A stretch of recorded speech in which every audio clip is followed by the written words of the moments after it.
नमस्कार, मैं सी के आनंद आप सभी दर्शकों का हमारे स्पेशल कार्यक्रम आखिर क्यों में स्वागत करता हूं।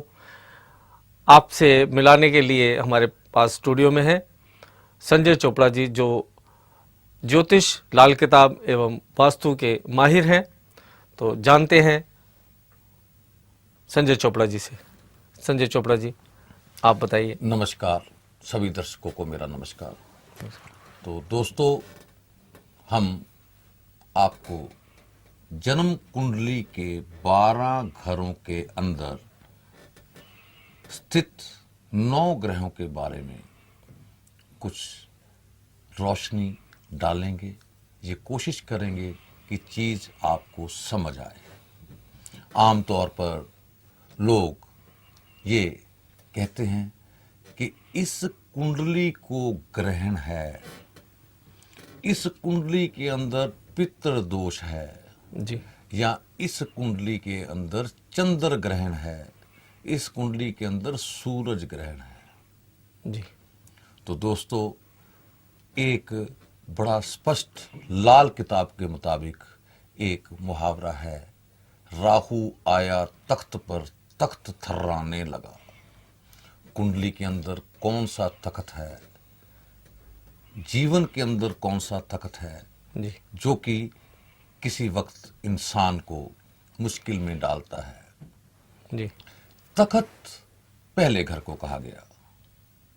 पहले घर के अंदर अगर राहु आ जाता है या स्थित है, जी आ जाता का मतलब ट्रांजिट है, किसी वर्षफल में आता है जी घूमता हुआ, या जन्म कुंडली के अंदर स्थापित है पहले घर के अंदर राहु, तो राहु का प्रभाव सीधा सूरज पर पड़ता है। जी उस कुंडली के सूरज का फल पूर्ण नहीं मिल पाता, या ऐसे कह लीजिए कि उस सूरज के सामने एक दीवार खड़ी होती है, जी जिसको कि लोग कहते हैं कि इसकी कुंडली में सूरज को ग्रहण लग गया। जी ग्रहण उसकी रोशनी को कम कर रहा है, उस इंसान को मान इज्जत नहीं मिल रही, जी उसको तरह तरह की प्रॉब्लम्स क्रिएट होती हैं। जी वो राहु तो स्थापित है, जी सूरज को परेशान कर रहा है, जी सूरज का दुश्मन ग्रह। उसके लिए लाल किताब बड़ा ही आसान उपाय बताती है। गुड़, जी जो कि सूरज की वस्तु है, तांबे का पैसा, जो कि सूरज की वस्तु है, जी गेहूं, जो कि सूरज की वस्तु है, जी इन तीनों चीजों को चलते पानी में बहा दीजिए तो सूरज का ग्रहण खत्म हो जाएगा। जी उसको कितनी बार बहाना है, कब बहाना है, ये चीजें उसकी जन्म कुंडली के अंदर, जी उसकी राहु की डिग्री को देखते हुए, उसके सूरज की डिग्री को देखते हुए बताई जाती हैं। लेकिन ये तो बहुत अच्छी चीज है कि लगन के अंदर, यानी कि पहले घर के अंदर अगर राहु बैठा है जी तो गुड़, तांबे का पैसा और गेहूं, कनक जिसको कि पंजाबी में कहते हैं, जी इन तीनों चीजों को अगर हम चलते पानी में बहाते हैं तो राहु का दुष्प्रभाव, राहु की दीवार सूरज के सामने से हटनी शुरू हो जाती है। जी इसी तरह यही राहु जो कि तख्त लगन के ऊपर उस इंसान की सारी कुंडली को हिला देता है, जी वही अगर दूसरे घर में आता है तो शुभ हो जाता है। क्योंकि ये बात पहले भी बोली गई, ग्रह चलकर जो आए दूजे ग्रह किस्मत बन जाता है। जी यही राहु उस इंसान को सरकारी नौकरी दे देता है, या अपनी डिग्री के मुताबिक सरकारी कार्यों के अंदर उसको सहायता मिलती है, जी उसको प्रॉब्लम्स नहीं आती। जबकि राहु कहीं पर भी सरकारी कार्यों का ग्रह नहीं है, जी सरकारी कार्यों का ग्रह मंगल है।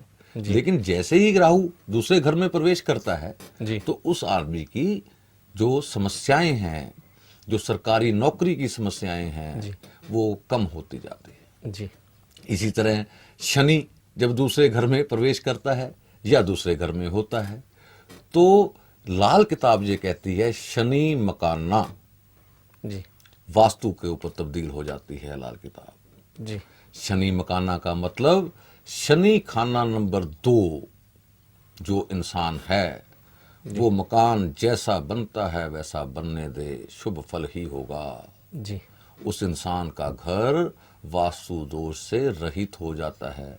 इसका मतलब ये नहीं कि वो अपनी किचन या गेट दक्षिण में रख लेता है, उसको अपने आप ही ये शुभ चीजें पता चल जाती हैं कि मुझे गेट किधर रखना है, मुझे पानी का इंतजाम कैसे रखना है, मुझे सोना किधर है, वो अपने आप ही बन जाता है। वो ग्रह ही उसका शनि जो है वहां पर स्थापित होने के बाद उसको अकल दे देता है। जी यही शनि मकाना इंडस्ट्रीज में यूज होता है, वास्तु में यूज होता है। जी हम वास्तु में देखते हैं कि उस इंसान की जो फैक्ट्री लगा रहा है शनि कौन के घर में स्थित है। जी अगर उस हिसाब से वास्तु करेंगे तो ज्यादा फल मिलेगा। जी जर्नल वास्तु करेंगे तो फायदा मिलेगा। जी अगर उसने वास्तु करवाई नहीं, जी वास्तु के मुताबिक कुछ फिट ही नहीं किया, लेकिन शनि है दूसरे घर में, अशुभ फल कभी नहीं मिलेगा। ये ग्रह जब शुभ फल देने में आते हैं जी तो उस इंसान को किसी भी पंडित, किसी भी विद्वान, किसी भी ज्योतिषी की जरूरत नहीं रहती। जी इन चीजों को देखते हुए हम वास्तु करते हैं। और अब समय हो चुका है उन लोगों से मिलने का जिन लोगों ने चोपड़ा जी द्वारा बताए हुए सरल उपायों से बहुत ही बेहतरीन लाभ अर्जित किया है। देखते हैं। मेरा नाम है डॉक्टर किरण दी। मैं department of education Punjabi university में प्रोफेसर हूँ और डीन भी। हाँ, खास वजह ये है कि जो उम्मीद आशा लेके उनके पास गए थे, जैसे आजकल आपको पता है थोड़ा बहुत कोई ना कोई प्रॉब्लम्स लाइफ में चलती रहती हैं, तो हर आदमी उस प्रॉब्लम के दौर में चाहता है कि थोड़ी सपोर्ट मिले। तो उनके पास गए तो उन्होंने बहुत अच्छा डील किया और जो प्रिडिक्शंस की हमारे लिए उन्होंने वो हमारी बिल्कुल ठीक निकली। और दूसरा ये कि जो उपाय वगैरह छोटा बहुत दान पुण्य होता है जो उन्होंने हमें बताया, वो सारा बहुत मतलब। और आगे देखते हैं ज्योतिष के बारे में चोपड़ा जी से। चोपड़ा जी, जैसे कि दर्शकों को मैं बता रहा था कि शनि दूसरे घर में मकान बढ़िया बनवाता है, फैक्ट्री बढ़िया बनवाता है। इसी तरह शनि दूसरे घर में, क्योंकि दूसरा घर धर्म स्थान है, किस्मत का घर तो वो बन गया, किस्मत का फायदा तो शनि ने दे दिया, लेकिन वो दूसरा घर ससुराल का भी घर है। ससुराल में कुछ तरह की प्रॉब्लम्स आती है। बड़ा सिंपल सा उपाय है। शनि खाना नंबर 2, बिना पैसा खर्च किए, बिना कहीं जाए आए, उसको नहर पर नहीं जाना पड़ेगा, उसको कहीं पर नहीं जाना पड़ेगा, कोई जमीन खोद कर कुछ दबाना नहीं पड़ेगा। घर के अंदर रोजाना दूध आता है। अपनी किसी भी उंगली के साथ दूध का तिलक लगाए, शनि ससुराल के ऊपर बुरे प्रभाव देना बंद कर देगा। आपको मोटर गाड़ी की प्रॉब्लम्स को बंद कर देगा। इतने सरल उपाय जिनके ऊपर खर्च नहीं होता। ऐसे ही कुछ विद्वानों का मत है, सांप को दूध पिलाएं। जी साइंटिस्टों का मत है कि सांप दूध नहीं पीता। हमने तो ये देखना है कि हमें फायदा कैसे मिलता है। दूध का तिलक तो बुराई नहीं होता, वो तो दिखाई भी नहीं देता। औरत लगाए, मर्द लगाए, बच्चा लगाए, बूढ़ा लगाए, उसको तो फायदा मिलेगा मिलेगा। ये दूध का जो कि चंद्र की वस्तु है, जी माथे पे लगाने से असर आता है, शनि शुद्ध होता जाता है। लाल किताब ऐसे ही बोलती है। तीसरे घर के अंदर शनि आने पर कई बार कुछ विद्वान ये कहते हैं कि इस आदमी को 48 साल की उम्र तक मकान नहीं बनाना चाहिए। जी वास्तु का विषय है शनि। जी ग्रहों के अंदर भी धन का राजा है वो। जी देखना है कि वो किस ग्रह से दृष्ट है, जी कैसे वो उसकी प्रेडिक्शन की जा सकती है कि ये आदमी मकान अपने नाम से बनाए या अपनी पत्नी के नाम से बनाए, कब बनाए या ना बनाए। जी ये चीजें कुछ देखकर बताने वाली हैं। जनरल चीजों के अंदर तो अगर किसी आदमी का लाल किताब इतना अच्छा बोलती है कि शनि तीसरे घर में हो और केतु 10वें घर में हो, जी तो वो आदमी को धन की कमी नहीं रहती, साजो सामान सब तरफ हर वक्त तैयार रहते हैं। जी जबकि मकान के बारे में कुछ विद्वानों का मत है कि उसको 48 साल की उम्र तक मकान नहीं बनाना चाहिए, जी कुछ का मत है कि इसको 40 की उम्र तक मकान नहीं बनाना चाहिए। हम ये कहते हैं कि अगर शनि तीसरे घर में है तो उसके केतु की पोजीशन देखिए। जी अगर केतु को किसी तरीके से 10वें घर में बचा दिया जाए, जी अगर वो आदमी केतु की वस्तु जिसको तिल कहा जाता है, जी तिलों का एक लड्डू जिसको कि आम भाषा के अंदर तिल भुग्गा भी कहा जाता है, अपने पिता को खिला दे, जी तो केतु जो है 10वें घर में प्रवेश कर जाएगा। उस आदमी का शनि उसको शुभ फल देगा। वो जितने मर्जी मकान बनाए, जिस मर्जी उम्र में बनाए, अपने नाम से बनाए या अपनी बीवी के नाम से बनाए, ये ताल्लुक ही खत्म हो जाएगा। जी लेकिन कई बार बहुत सी जन्मपत्रियां लेकर लोग आते हैं, वो कहते हैं जी मेरे तो पिताजी नहीं है, जी मैं ये लड्डू किसको खिलाऊं। उसके लिए फिर उसको सरल उपाय बना दिया कि किसी भी सरकारी कार्यालय की क्यारी के अंदर तिल डाल दें, जी वो 10वें घर में प्रविष्ट हो जाएगा। जी कहने का भाव ये है, उपाय तो बताए जाएंगे, उपाय तो किए जाएंगे। जैसे कि मैंने पहले बोला कि कोई विद्वान सोने की चेन लिखता है, जी वो उतना ही असर करेगी, लेकिन एक इंसान सोना खरीद ही नहीं सकता, जी उसको पीला धागा भी उतना ही असर करेगा। जी उपाय लिखने के वक्त उस आदमी की हैसियत देखना जरूरी है, जी उसके मुताबिक लिख दो। आज अमीर आदमी अपने स्टेटस सिंबल के लिए सोने की चेन पहनने के लिए तो तैयार हो जाएगा, पीला धागा पहनने के लिए तैयार नहीं होगा। जी ऐसी छोटी छोटी चीजें हैं। जैसे कि मैंने सबसे पहले बताया कि राहु आया तख्त में, तख्त थर्राने लगा, सारे कुंडली के 12 घर प्रभावित हो जाते हैं।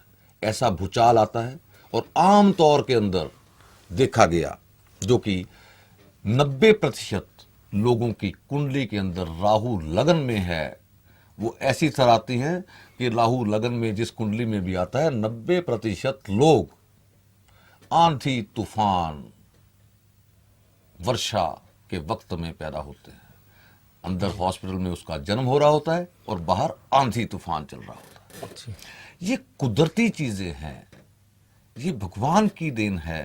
जी वो सूर्य देवता जिनके सारथी पुत्र मनु जी थे और सूर्य देवता के ही पुत्र शनि जी जिन्होंने मार काट का बीड़ा उठाया था, जी सारथी पुत्र ने इस किताब की किदवंती की, इस किताब को लिखा ताकि उस आदमी को छोटे छोटे उपाय करके जो प्रॉब्लम्स हैं उनसे बचने के उपाय उन्होंने लिख दिए मनु जी ने। जी ये जो किताब लाल किताब है, इसके उपाय करने से राहत मिलती है।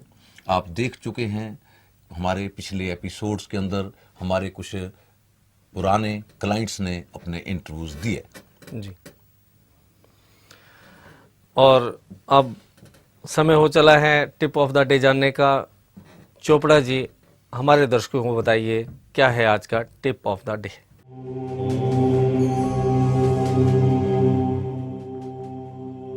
तो दर्शकों, टिप ऑफ द डे में हम आपको बताना चाहेंगे कि अगर आप वास्तु के मुताबिक या अपनी कुंडली के मुताबिक अगर घर फैक्ट्री को बढ़िया बनाना चाहते हैं तो भी वही टिप है, अगर धन ज्यादा चाहते हैं तो भी वही टिप है। शनि की वस्तुओं को धर्म स्थान पर स्थापित कर दें। दान देने और स्थापित करने में थोड़ा फर्क है।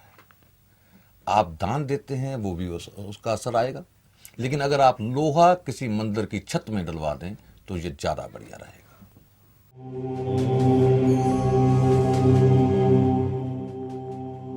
और अब बिल्कुल निश्चिंत हो जाइए और सभी समस्याओं का समाधान जानने के लिए हमारे इन नंबरों पर गौर कीजिए, उनको नोट कीजिए और संपर्क कीजिए।